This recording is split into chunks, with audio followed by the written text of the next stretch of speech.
У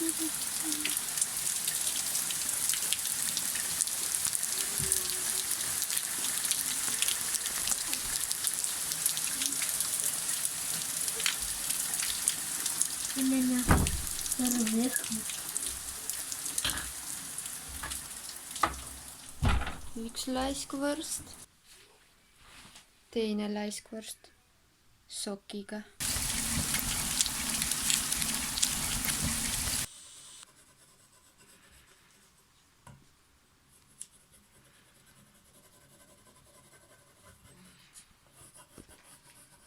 Millised kodud.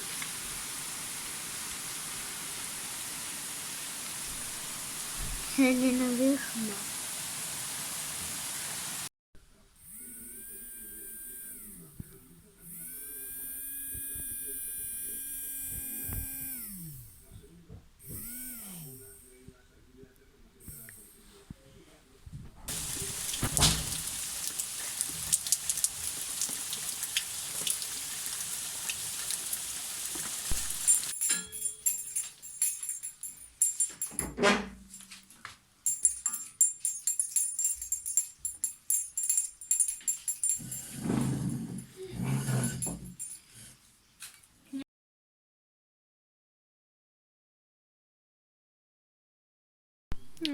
Seenekesed peale vihma.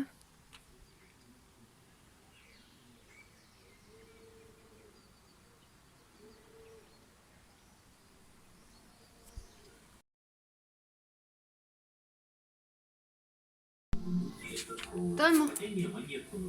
Tegelikult sa maad siia ka.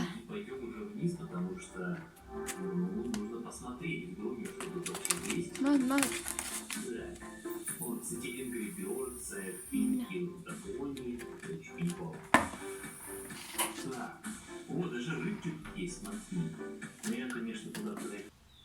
Hei, mõtlesin, et kuna ma muudkui kirjutan, mis meil siin kõik toimub seoses koroonaga, et äkki ma teeks ühe video ka, sest et kuna välja minna ei saa, siis saab vähemalt oma mugavustsoonist välja minna, midagigi. Ja eriti kui ma vaatasin, kui ma teen laste koolitöid ja nemad julgevad mingeid videoülesandeid teha nagu näksti ja siis mina nendega võrreldes ma mõtlen, et nagu, et come on, ei saa ju oma lastest kehvem olla. Ja saan, aga võiks nagu koos nendega areneda.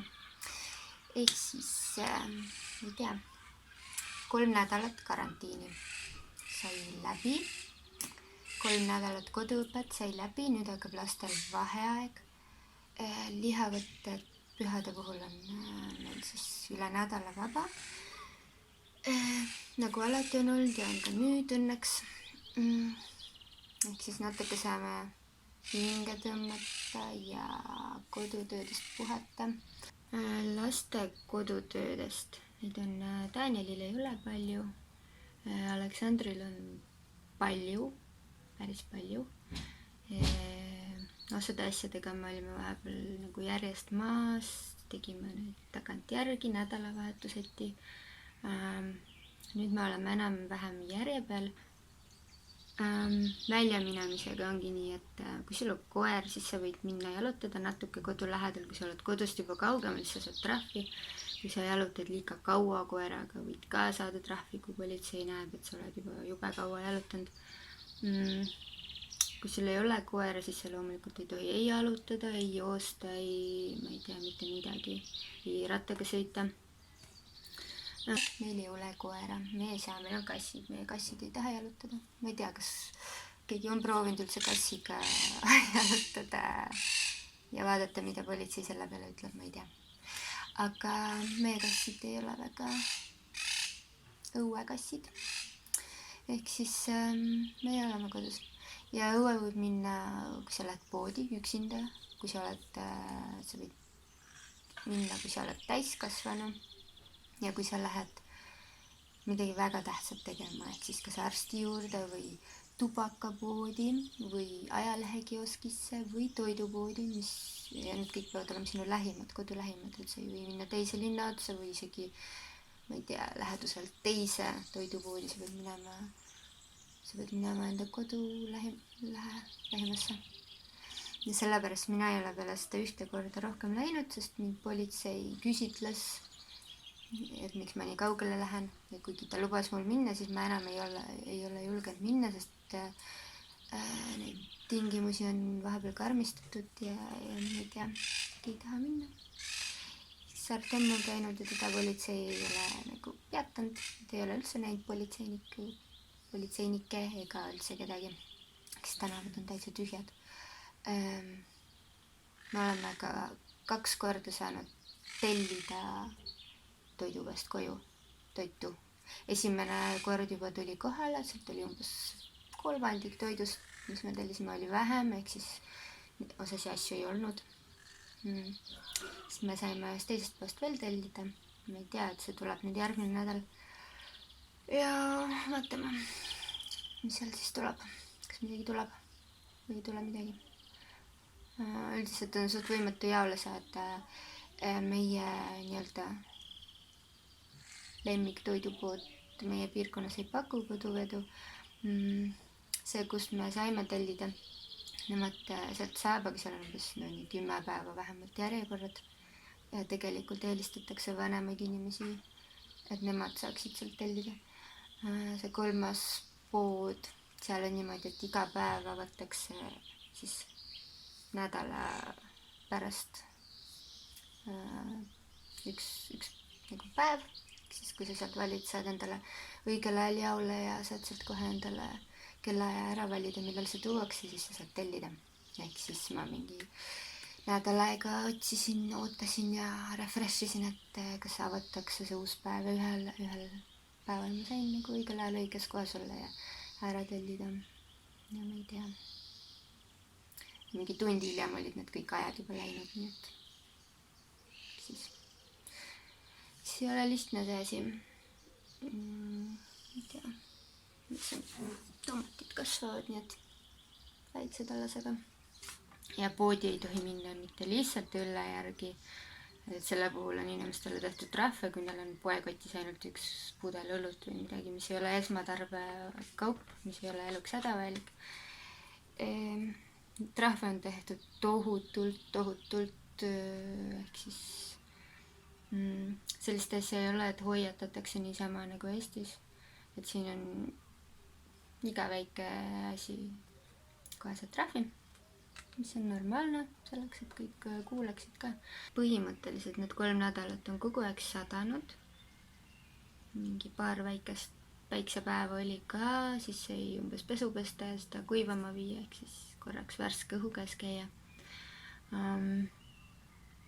3 nädalat oleme me lihtsalt õppinud non-stop või süüa teinud või koristanud või nõusid pesnud. Ja hetkeseis on siin mingi umbes täpselt sama, mis juba Itaalias, ehk siis üle 100 000 nakatunu. Eile oli 10 000 surnut, ma ei tea palju täna on, ma väga ei taha neid numbreid nagu vaadata kogu aeg. Ei taha üldse neid uudiseid väga vaadata. Nagu nii palju kui peab, loomulikult ma vaatan, ehk siis nagu just mingi seadusandlikum pool, et milliseid meetmeid inimesed saavad kasutada. Näiteks autonoomad ehk Eesti mõttes FIE-d, ehk siis see nagu kehtib meie kohta ka, et mis abi meie saame, sest töötada tohib ainult kodus, aga meie fotograafiaga kodus töötada ei saa, sest me võime üksteist pildistada, aga et raha teenida sellega. Kui inimesi ei tohi vastu võtta ja ei tohi nendega kohtuda ka tänaval ega oma stuudios ega mitte kuskil. Ehk siis sellega on kõik pekkis ja õnneks on olemas igasugused nagu abitoetused nendele, kes on kaotanud praegu selle viiruse tõttu oma sissetulekud, ehk siis me oleme nendega tegelenud siin, proovinud nagu järje peal hoida. Sellest hetkeolukorrast rääkides, et umbes, ma ei tea, iga päev on umbes vahemikus seal 7 000–9 000 uut nakatunut, ehk siis see on juba kuskil äkki üle 10 päeva või juba 2 nädalat nii olnud.